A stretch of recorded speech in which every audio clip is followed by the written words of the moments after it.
Welcome to this EURASHE webinar on immersive learning environments, which is a bit of a mouthful, but I think you're going to learn all about it today. And I said we're delighted to have Steelcase wishing to organise this webinar with us. I mean, Steelcase is an associate member of EURASHE, and we expanded our membership a couple of years to include companies such as Steelcase and not just higher education institutions, because they provide a lot of rich, let's say, perspectives on things that we can't do on our own as higher education institutions. We need people like Steelcase, companies like Steelcase, to show us, let's say, different perspective. We're usually very obsessed, at least in the secretariat, about EU policy and how our members can benefit more from strategic developments and so on. But it's actually what's happening in the classroom. This is actually what's informing what we're doing at the end of the day. So that's why we're really pleased to have this webinar finally. We've been thinking about it for a while. And I think, I can't say that EURASHE members are any more receptive to some of these innovative methods than others for learning and teaching. But I'd like to think that, given that we are so connected with technological changes in the workplace, that our members would be more receptive to some of these innovative approaches. And what I'll do before we have a team of 3 people from Steelcase with you today to describe what they're doing in Steelcase, and that is there's Andrew Kim. Andrew is the WorkSpace Futures Director, which is a nice title. We also have Georgeta Macovei, who's a learning consultant, and Paul Knoll as well, which is a principal researcher. But before we hand them over, just to prove that our members are into this, we have a special guest, and that's Kuba Jekiel. Kuba is actually a guest lecturer at Fontys University of Applied Sciences, one of our members, and he has some, let's say, flashy things to show us, I believe, to warm you up about what these sort of things can actually be done, given the right context and right, let's say, equipment and knowledge that you may get if you invest in these environments. So, look, Kuba, I'll pass over to you, and we'll have about 10 minutes, and then we'll get back to Steelcase. Thank you. Amazing. Thank you, John. Thank you for the introduction. Thank you for the invite. I'll try to share my screen now to see if everything works. Yeah, I hope we got it. So hello everyone. My name is Kuba Jekiel. Today I want to share how I'm rethinking what a learning environment can be in the context of immersive media. And I'll take you through 5 simple questions, maybe in a contrast to this indeed a mouthful of a title. Basic questions of who, why, how, what, and where to explain what I do. Starting with who, as I said, my name is Kuba, and I'm an architect who turned immersive designer and a visual artist. And today I work between spatial design and immersive technology. I founded an experimental architectural studio called Hyperliving, and I co-founded an immersive studio called Radical Realities. And with these, I worked on projects with brands and institutions. And the examples can include stuff like the world's first hybrid motorcycle launch that staged both physically and in the metaverse. Or recently we worked on a VR opera together with Guildhall in London. And maybe more importantly, alongside, I introduce students of different universities to immersive media and also AI at several universities. My personal journey began during my studies, where I experimented. Is this video playing? Starting with this goofy image of myself.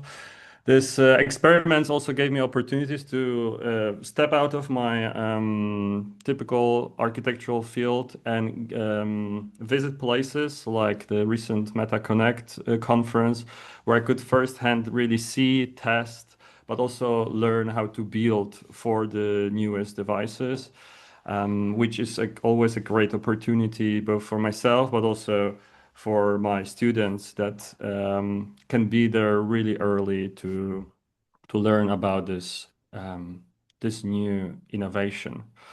And this is, of course, the main reason why I'm here. Over the years, I have put headsets on many faces, from deans and directors and teachers, but maybe most importantly, a lot of students across universities in the Netherlands, such as Fontes, such as Amsterdam Academy of Architecture. And my mission is to show that immersive media is not only about consuming content, but also about creating. So that these can be proactive design tools that expand the creative toolkit of students. And what I mean when I say this, what it means in practice is that for years I have been creating permanently with my Quest headset, using programs like Gravity Sketch, with which you really design with your whole body. You do not just draw space; you really feel inside of it. You become an integral part of your project. And you can also take these worlds with you anywhere. You can design in nature or directly on the site. That gives you a possibility to really create a feedback loop between what your ideas are, and the context that you design in. And VR design also opens for collaboration on a completely new level that I haven't known before. Up to 20 people can share the same design space, creating and reviewing ideas together. And in my opinion, it's the closest remote collaboration to the feeling of being together in one space and really using our hands to create something together. Here in this example, that was creating a rough setup for storyboarding for a full-blown animation show for a toy company. We really started by creating this world together with our hands, you could say. And yeah, to me, this then means creating a lot of crazy spaces, create a lot of crazy designs, forms, really having fun. And also taking it to different locations, like designing on a plane. Um, I think this is really an unexpected way to use your flight time to really turn it into your personal design studio and design there.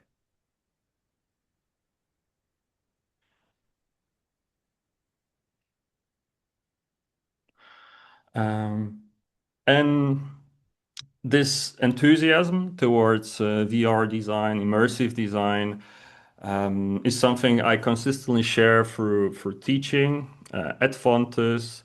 For example, students collaboratively created virtual showrooms.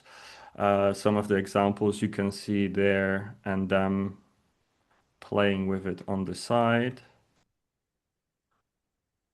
And at the Film Academy, they experimented with building collaborative 3D storyboards for VR experiences. So you can imagine that it takes them from working with traditional 2D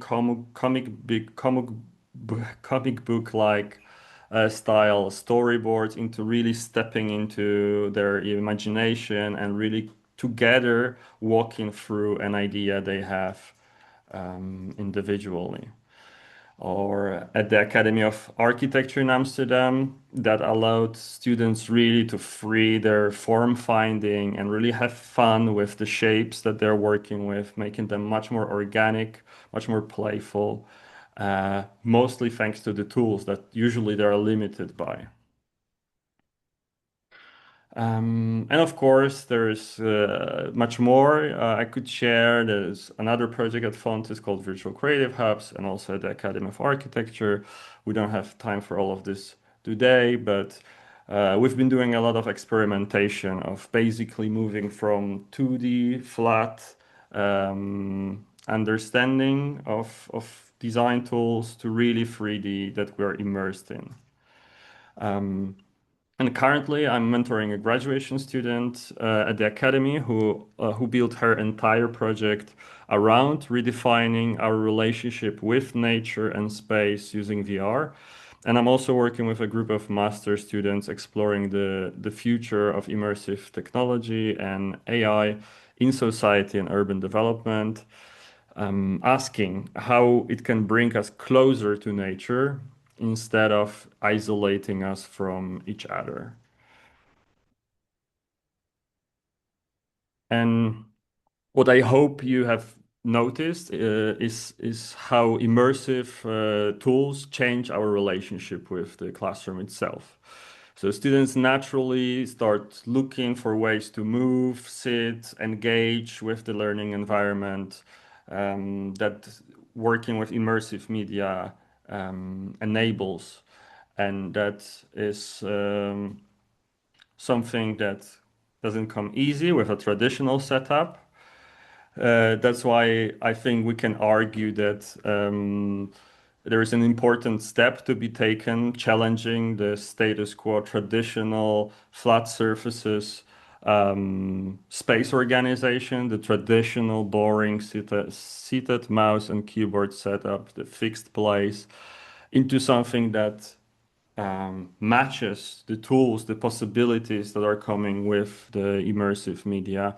Here you can see the bionic chair, an experimental design by Robert Flint from Design Academy Eindhoven.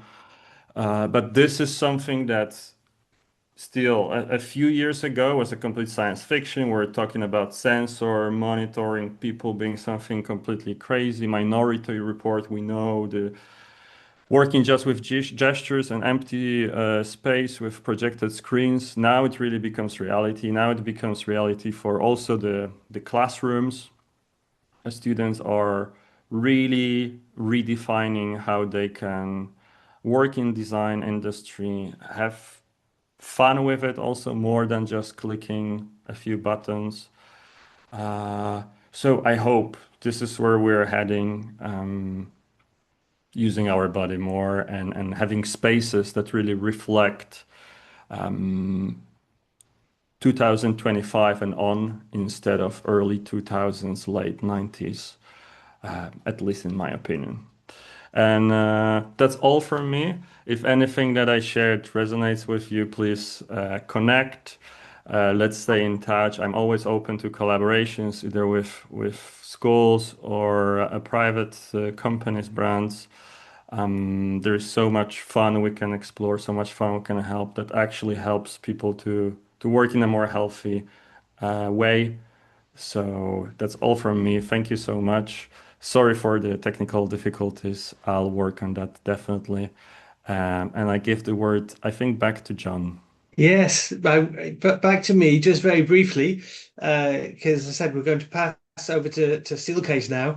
But there is somebody who raised their hand. I don't know whether it's intentionally or not, but if it is intentional, I would invite it's a lady called Jessica Penn to ask a question or make a comment. Are you there, Jessica?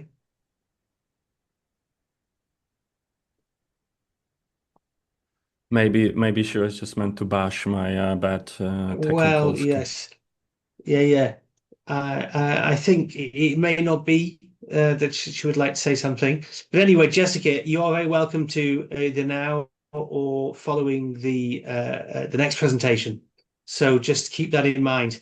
So, okay, what we'll do is we'll pass over. I don't know who's going first, Georgetta. Is it you or Andrew? Andrew and Paul will be sharing from our side, so they will be Okay. sharing the slides. Well, okay. Um, Excellent. and So I will ask you two then to share the slides, yes, and then I'm going to pass over to Andrew and Paul, who will introduce yourselves. Thank you. Great. Thanks for the introduction. Kuba, great presentation. As Kuba was focused a lot on the content of the VR experiences, we're excited to kind of share about kind of the built environment affordances that are that should be considered for these kinds of experiences. But Andrew Kim with Steelcase North America, Director of Research and Innovation for the WorkSpace Features Group, and excited to join this session. Paul Knoll, also with Steelcase Workspace Features, part of the research team that looks at a lot of different emerging technologies to try and understand how people work or will be working. and I am Georgeta. I'll be talking towards the end of the presentation. I am a space consultant and designer, and I'm based in Munich, Germany, and I work with schools and universities.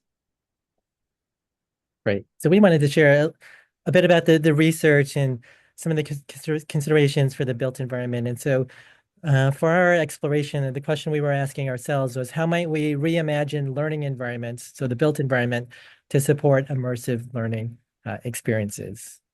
And so just a few definitions here, but we were considering the spectrum of immersive experiences. So from augmented reality, which is really just thinking about devices like your tablets, your phones, and providing that overlay, kind of like Pokemon Go, if you're familiar with that, to a lot of thoughts around virtual reality, thinking about headsets, but also being aware of the mixed reality types of experiences, which is basically kind of blending the physical and digital, but just being aware of kind of the spectrum of immersive experiences. And so we're going to just chat through some of these different sections that you see listed here on the right, and give you a better sense of our exploration activity. And so I think one of the key kind of ways that we kind of frame our exploration is just thinking about how the built environment adapts with every shift in computing. And so as you think about how computing has shifted from mainframes to having desktops on your computer to mobile computers, and today with computing being all around us, the physical space has had to adapt. We've seen the rise of computer labs, then the shift to kind of work surfaces that need to be big enough for desktops, to then with mobile computing, I think greater need for thinking about how might you power your devices. And then today thinking about as computing gets bigger and smaller, how does the physical space need to adapt? And you'll see some examples of that. But I think that's just key to understand how the physical space needs to change with immersive experiences. And so we did scan various research articles, literature reviews, and it was interesting to see the vast amount of research that has been done on immersive experiences, and that we do see that there are in many cases, improved learning outcomes, especially as it relates to knowledge or skills-based types of training. So there's a lot of research around training for nurses and clinicians as they are learning different skills, whether it's hygiene kind of procedures or putting on PPE, personal protective equipment. There's a lot of benefits to that, but also I think to also be aware that the social benefits as well, that there's an increase in empathy and motivation and engagement with these immersive learning experiences. And so just to give you an example of some of the different types of installations that we've seen at the higher ed level. So this is an example of a health professional school, and they have an active learning classroom that you see on the left, but the doors that you see at the far end, those doors lead to these immersive rooms. And so you see an example of the one on the right. So there's actually 4 immersive spaces adjacent to the active learning space. And I think one of the key things to kind of think about is the adjacent spaces to the immersive experiences. I think thinking about the built environment for the immersive experiences, but also thinking about the adjacent spaces. And so the nursing students, when they break out into small groups, they move into these smaller meeting spaces to go through various types of learning experiences. This is another example at a Michigan State University, and they're using Igloo technologies for their 360 degree space. And so there's been a lot of thought about the right seating that's needed. So it's kind of lower profile seating that can rotate. And so liberal arts students, they're doing some storytelling, or professors may share 360 degree camera images. There's quite a bit of use of this 360 degree space.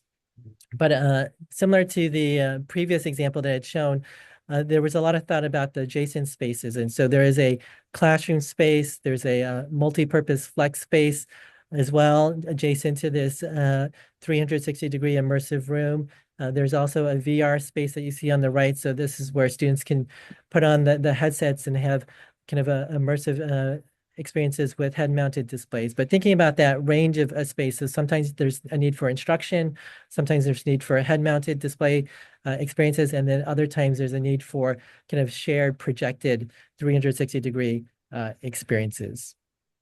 This is the Rhode Island Medical Reserve Corps, and they have a 4D space that you see here. So it's not only the walls, but also the floor is also being projected. And it was really key for them to have the appropriate seating in this space, so that once students are experiencing kind of the training, it was helpful to have conversation, reflection, discussion about the experiences. And it was helpful to have the seating that you see here to have those discussions. But the seating is also really helpful in that it rotates, and I think that rotation is really key for immersive experiences. And so, and again, thinking about those other spaces and the other kind of formal instructional spaces that are adjacent to the immersive experiences. And then just as last example, Arizona State University, they've invested quite a bit in immersive experiences. And so this is a good example of mixed reality. And so students are seated with head-mounted displays. There is haptics, there's wind, as the students are experiencing the biology lab in this kind of space, and they're able to kind of to see their partners adjacent to them. And so that's an example of kind of a seated immersive experience. And then they also have been working with a company called Dreamskate to create this kind of multi-sensory experience. And so students are putting on devices on their hands and feet, and with the head-mounted displays, they're able to see one another in the space as they're learning about oceanography and learning about kind of the sea creatures in the ocean. And so just to give you another example of just how immersive experiences has been evolving, and just the thoughts that schools have around the built environment. So with that, I'll hand it off to Paul. Great. Thanks, Andrew. So Andrew showed you a lot of examples of some of the site visits that we had for our research. We also did a lot of secondary research on published information about how the VR is being used in a classroom.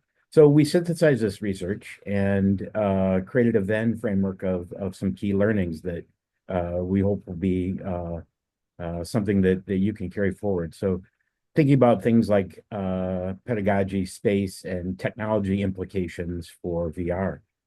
For pedagogy, thinking about, we're still trying to understand where and how the best application of VR is. So it's very early days, or I'd say early days, maybe not very early anymore, but educators are still trying to figure out where and how are the best places to embrace AR or AR and VR for the students.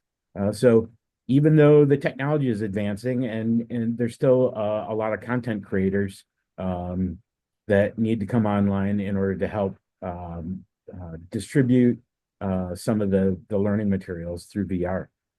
There's also a lot of excitement around it. So people are recognizing, as Andrew was mentioning, that there's a lot of opportunity for better learning outcomes with this type of technology. And so we're going to continue to see more and more people adopt it. And then for pedagogy, again, thinking about there's different ways to leverage this technology for different unique experiences that you just cannot get anywhere else. So contributing to the excitement, of course, but also actually creating compelling types of experiences that in a more of a safe space that allows students to have experiences that they just couldn't have anywhere else. Also in the key learnings, thinking about space and the things that we saw and heard and were able to consider. There's always this challenge, especially now, of the technology coming into the space. So there's often a lack of dedicated spaces in schools for VR or AR, so they create these temporary zones. And then of course the technology is still rather expensive, so you might not be able to outfit every student with them. So often the technology might move from space to space, or students might move into temporary spaces dedicated to VR. So thinking about having both VR activities and regular learning activities in the same space. How do you support these? So make sure that the spaces are flexible and adaptable. And then you really want to consider safety. So thinking about the safety of the students, especially when they put on a head-mounted display, they're often cut off from most of their sensories of the real world around them. So making sure that there's soft edges and maybe that the furniture is moved out of the way. You want to encourage that movement because that's part of the experience in VR. So making sure that even before they put on the head-mounted display, they understand that they have some freedom of range and freedom of movement, and the space won't be something that they need to consider while they're maybe in VR. And then finally, the technology. So one thing that we like to say is, hey, the basics still matter. So we still need to have storage. We still need to be able to charge these devices. There's often quite a few devices. These devices might have to move from space to space. So thinking about the different ways that we host our emerging technologies now, that's just going to amplify going forward. And then thinking about how these individual experiences are very individual, but you want to make sure that you're creating the experience for more than one person. So how do you share that experience, especially if you're one student in a head-mounted display, and maybe you're going to pass it off to the next student. So being able to see on a shared monitor what that student is experiencing helps both the educator and maybe the student's cohorts to understand the experiences they have, and then have that conversation when they come out of the experience. So those are some of the key learnings we had from our research. We'll walk through a couple of the principles that we've created with this research. These particular immersive experiences, we think that there's a number of different opportunities to create alternative and unique spaces for this VR because you can't have these in any other way. So here's some design principles. So thinking about immersive experience, they can allow for enhanced understandings of systems and abstract concepts.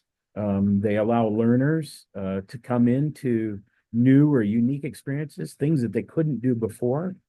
Think about visiting some place like under the ocean. Not many students probably get to do that, but they can certainly have that experience in VR.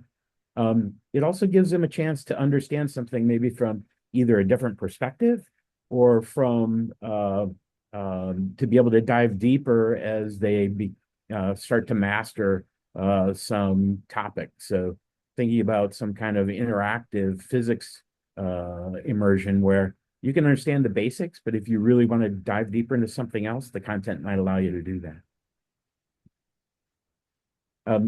The next one that we want to make sure that that people understand is there's a whole world here about the opportunity to engage in the way that a student wants to engage.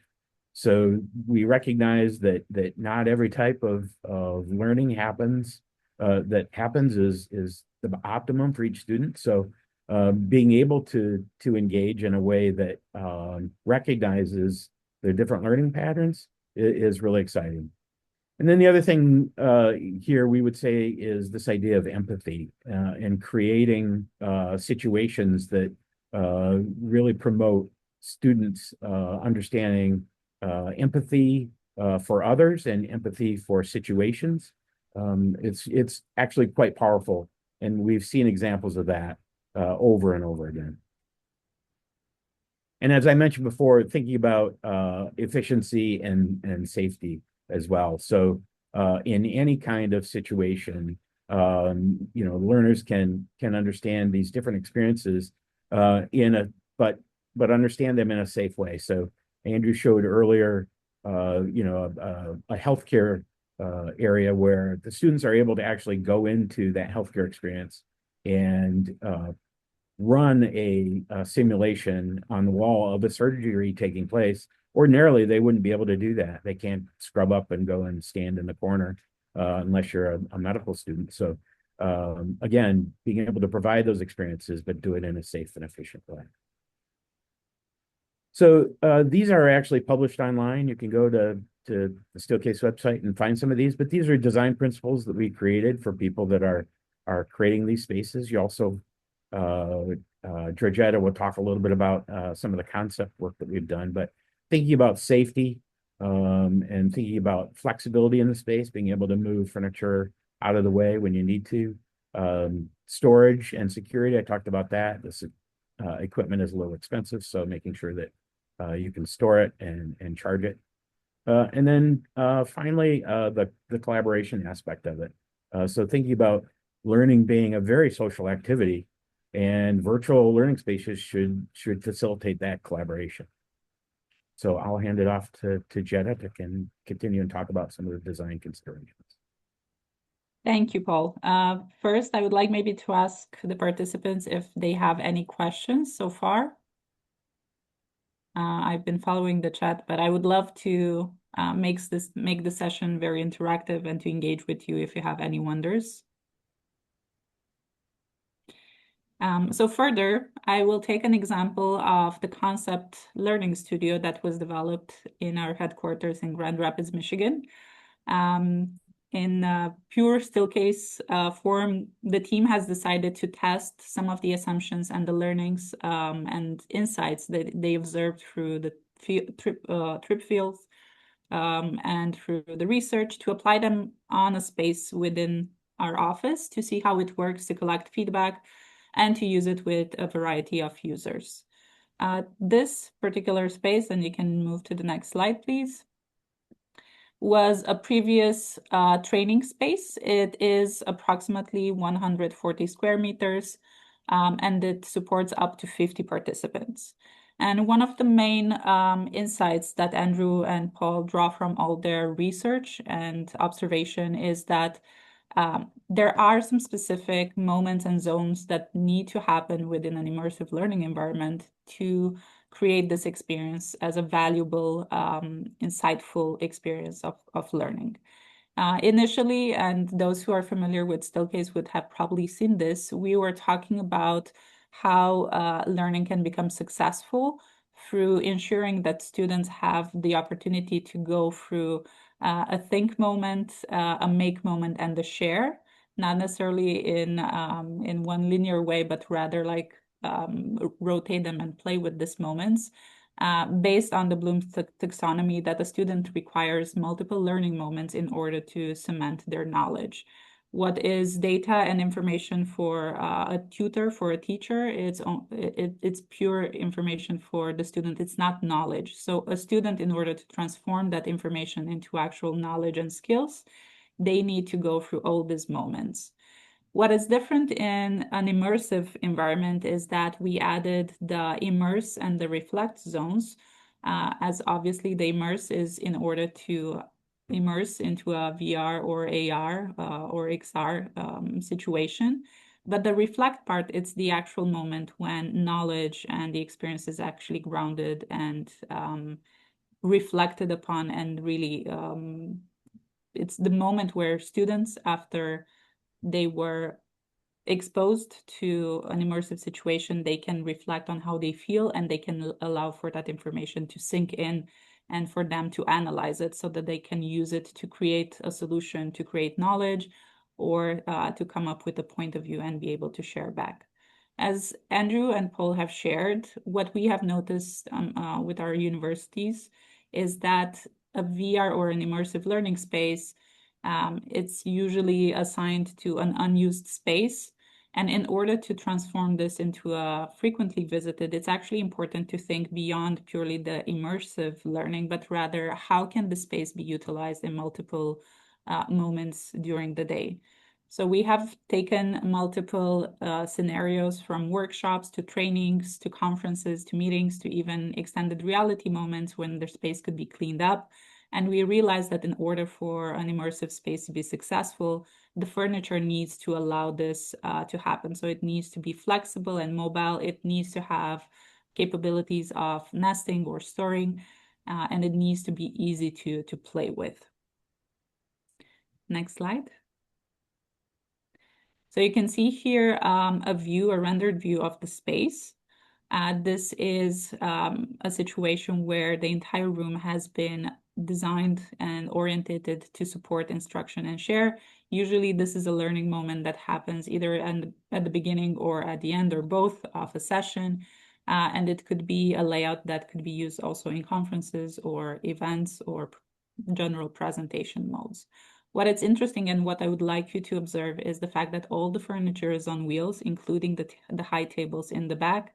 And Kuba, I know that you are a bit against tables and chairs, but remembering the current situation where we are, where we actually see the same type of furniture in the majority of the building, we think it's a step forward to start and offer choice and control to students by offering different heights, by offering mobility, and by offering different levels of comfort. If you go to the next slide, you will see how we have thought of the immersive zone and the zone next to it, which could be both a space to break out or to take a pause from the immersion or to make something.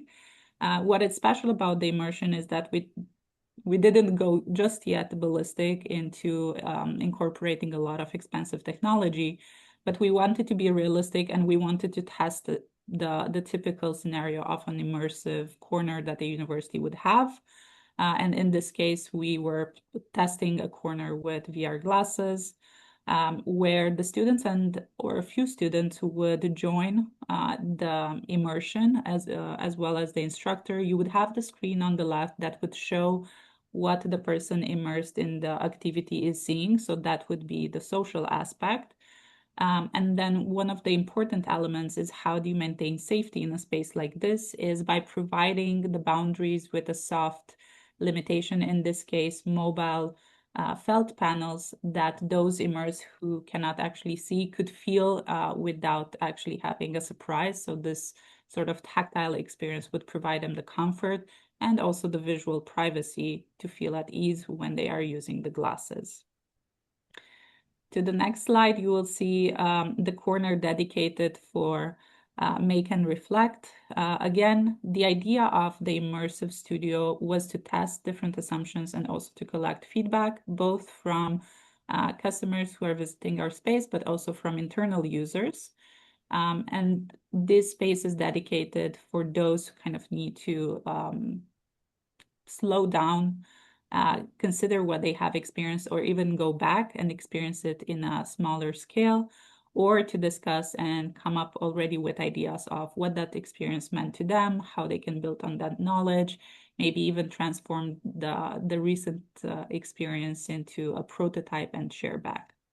And then this cycle of learning moments would happen not necessarily in a linear way, but rather kind of like back and forth, mixing between different zones, all guided by the instructor or the teacher. And we know that the situation would not be replicable in any or every university. But what I would like for those who joined today to remember is that it's very important to think of all the moments, both before the immersion experience and after, to allow for that learning to actually cement and to be grounded. On the next slide, you will see an actual collection of images from the different setups that are taking place. And you can see that the room has quite a few tools in it, from fixed whiteboard to mobile whiteboards to fixed technology. And again, this was all a collection of observations and of best practices that Andrew, Paul, and the team have noticed when they were visiting different customers. And this has gained some feedback, which will then be used also for next explorations and next mock-ups, like immersive meeting rooms and so on. The extent to which immersive learning happens could be from a small space or to a larger space, but the reflections from this concept could be applied regardless of the scale.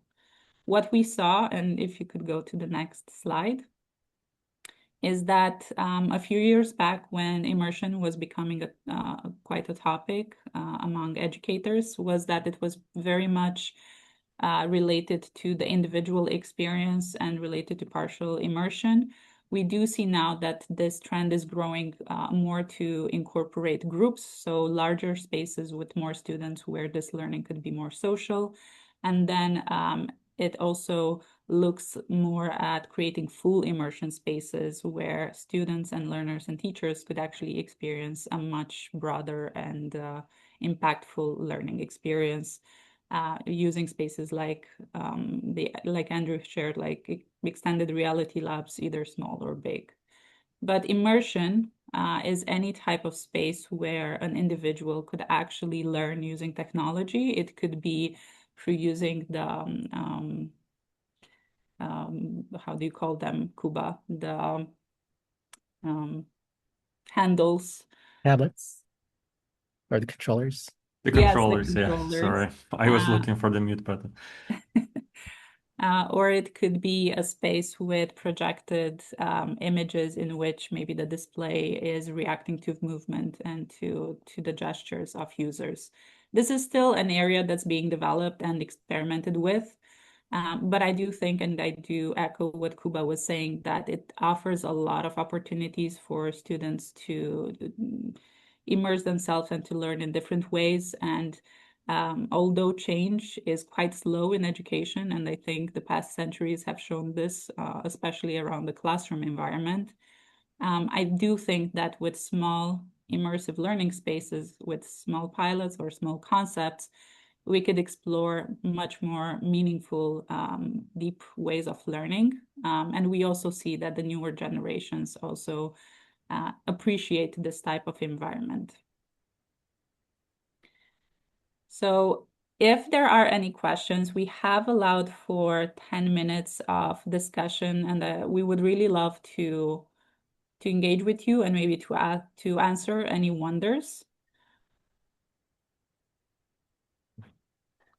Is anyone brave enough? People are allowed to raise their voices if they wish. They can indicate that, and my colleague Mathilde will give you permission to speak. Well, she might already have done so. There's one here from Patricia. Patricia, how? Could you put your camera on as well, please, so we can see you?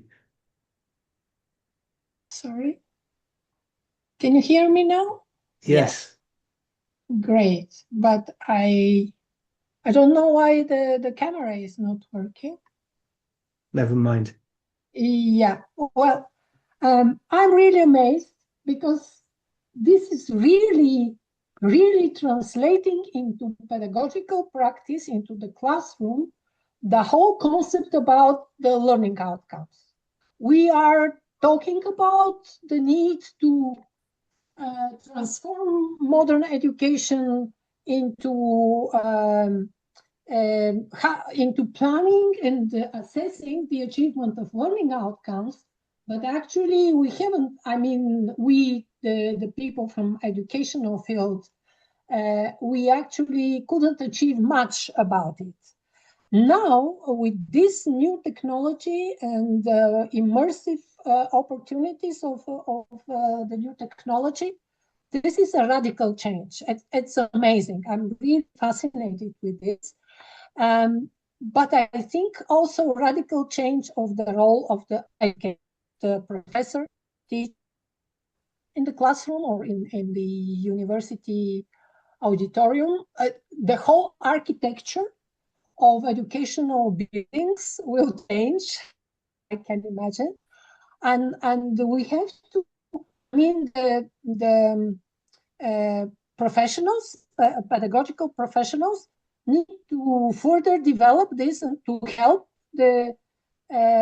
these amazing people who are programming these things to help them from the pedagogical perspective, so to say, where to use it, how to maximize the learning through this, not just to be fun, because students are learning in our universities for a purpose. They need in a specific period of time to achieve the learning outcomes of the programs and the disciplines.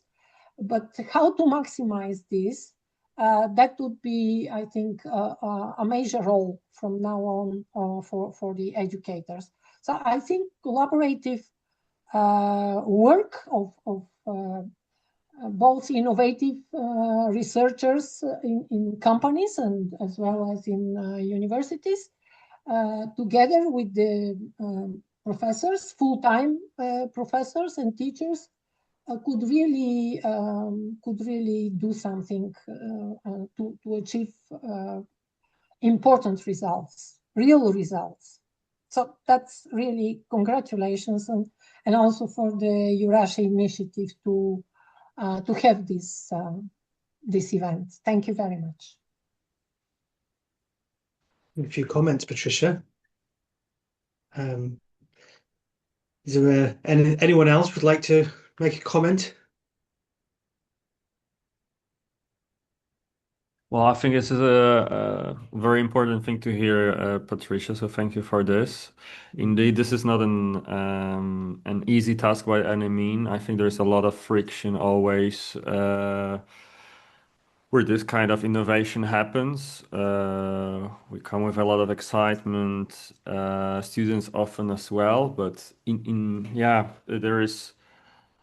I think on the level of the teacher, there's a whole new role of kind of a caretaker, because you with technology like this, you have to be really understanding that some people catch it and get a grasp of it easier. Some take really slow, they get dizzy in the headset, they get confused, they really need to take it slow. So this was my personal experience, that next to showing people just exciting stuff, you also can have to take care that they don't get freaked out about it, because it's easy to get scared, have one bad memory, and then never want to come back to certain ideas, certain experiences again. So I think, therefore, a huge role of spaces is also making it comfortable, as the guys were saying, soft, safe, well thought, that we're not always improvising, or where the headsets are, and how this wall is always in the way. But it's I think it's indeed requires a lot of teamwork to make it work. I have actually a wonder, Andrew, if you could share maybe from your trips, maybe any stories from teachers. Sure. I mean, I think one of the, and this is related to Patricia, your comment, because we think initially about pedagogy and then how space and technology supports kind of the pedagogy, the learning outcomes and benefits. But one of the conversations I was having with a professor at a health professional school, and she was reinforcing the importance of the reflection after the VR experience, that there was learning during the VR moment, but there's also a lot of learning that takes place after that experience, and having that conversation with the student, and for the students to be talking with others. And so, related to kind of Jeta's comment before about thinking about the before and after, along with the during, I think is really key. But other things that we have often heard is just even just the basics, like power is key. We heard of a professor, he shared that he would be charging 12 different head units in his office before and after the class, and it was kind of a barrier and friction in that experience, but it was important to provide that experience. And so he had a bunch of chargers and power strips. And so he was charging, but it wasn't a great experience. So even thinking about some of those simple things like power and storage, where they sound basic, are things to remember as well. But Paul, anything you would add? And Paul has been looking at this technology for over a decade now, and how it's evolved. Yeah, I would just chime in on some of the things that have been mentioned before, making sure that spaces are flexible and adaptable. The one thing that we have learned is not all seating is created equal when it comes to having a seated experience. Making sure that maybe students have a place to rest their elbows while they're actually designing in VR, and you can see some of those micro movements they often use with the controllers. So being able to just simply rest their elbows. Also motion in a chair. So quite often you'll see some of the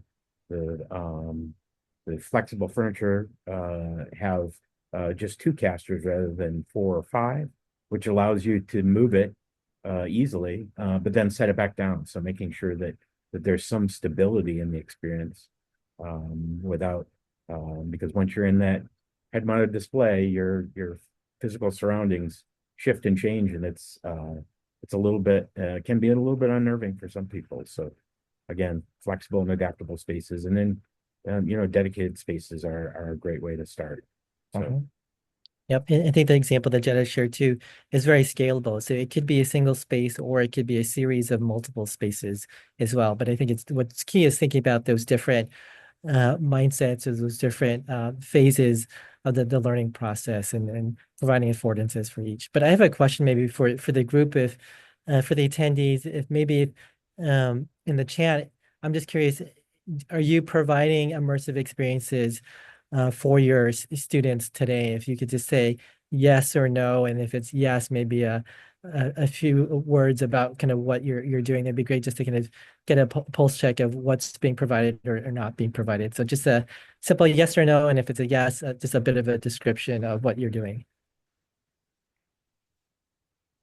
Okay, well, I tell you what, while people are writing that, I will just already give you my let's say conclusions and next steps for this, because we'll be finishing soon.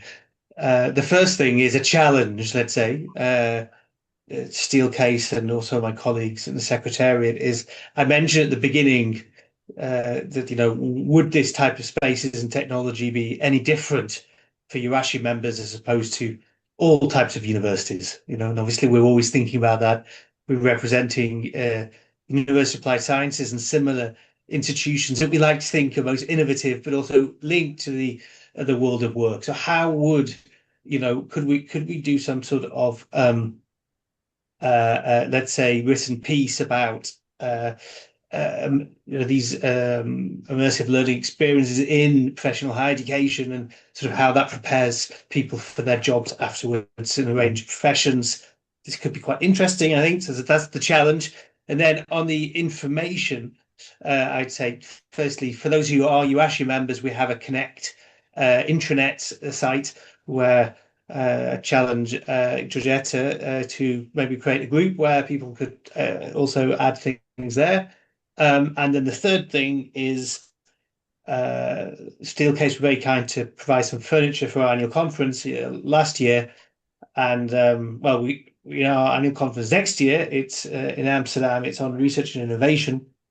And I think this is not just about research for what staff are doing in a range of fields. It's about innovation in learning and teaching as well. So we're going to have a track on innovation, learning and teaching in the conference. And so any of you who are interested in this and have got any contributions, you're very welcome to submit something for our annual conference in June next year in Amsterdam. We'll be opening the call soon. So there you go. I don't know whether you've had any comments in the meantime, Andrew, but Go ahead, Jetta. We have one from Ines Lowe, that they have immersive labs and maker spaces. Yeah. Yeah, I've seen a few maker spaces. And I also remember hearing some of the EURASHE members talking about immersive spaces, especially related to engineering and the medical field. So I think Okay. Yeah. maybe not everyone, but I think it is something. Certain disciplines, I think it might depend on the type of thing. But I mean, my final sort of comment as well, and actually we have to finish it here, is it's a challenge to all our members and say higher education institutions overall, because unless we're innovative and adopting these new techniques, I know that it's not the right thing for certainly in different ways for every discipline, and it will depend. But if we're not innovative, then someone else is going to be doing this instead of the higher education institutions, you know, and we have to adapt. We have to keep up, let's say, with the trends in learning, because we're already seeing a decline in relevance somehow of higher education institutions that are not adapting to new technologies. So that's a kind of warning, as it's not just an opportunity, but I think we need to see it as part of our future survival as well. So that may be a difficult point to finish on, but it's been fantastic to hear you know, what you've been doing in Steelcase, but also in the Netherlands, Kuba, using these things. And so we hope to continue the conversation in EURASHE, and to, you know, for you really to get together and work on this more, because we're not experts in the Secretariat. We're happy to give you this space, but we hope we can connect you, and you can continue working on this. Perhaps, you know, come up with a project idea for European funding. Happy to share any information on the possibilities there. But look, thank you again. Thanks for everyone for joining today, and as well, see you next webinar. Goodbye for now.